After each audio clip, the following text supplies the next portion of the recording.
dans 2 jours dans l'île, sur l'île qui est dans le Baïkal, et je me perds. Et là aussi, il y a d'autres trucs. Alors, je vous raconte des anecdotes, après, c'est beaucoup plus complexe que ça, mais bon, alors, on se perd sur le Baïkal, avec une guide, qui s'appelle Olga. Quand même, toute la nuit, c'est énorme, c'est lointain, c'est pas très froid, quand même. Il y a des élèves avec moi, parce qu'on a là le projet, c'était de faire un atelier d'écriture en transsibérien. Alors, il y a d'abord une sensation du transsibérien. C'est un vrai croisière, c'est le troisième en train. On en parlera tout à l'heure peut-être.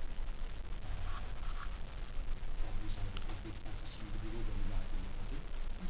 La dernière fois que j'y suis allé, j'ai fait croire à des élèves, une jeune fille qui me dit et Philippe, le train, il roule à combien? Je lui dis, ici, on ne calcule pas en kilomètres. On calcule en boulot.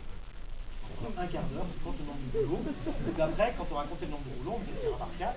Et puis, je t'apprendrai comment on transcrit en kilomètres. Elle a commencé à compter. Puis de la maman, elle est venue me voir en disant, Philippe,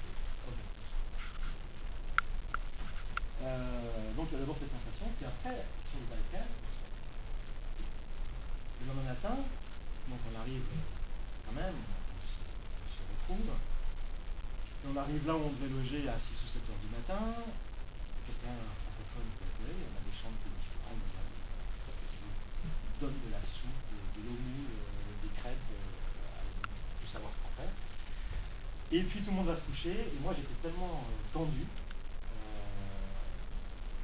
par notre aventure que je suis retourné marcher sur le balcon. Un peu.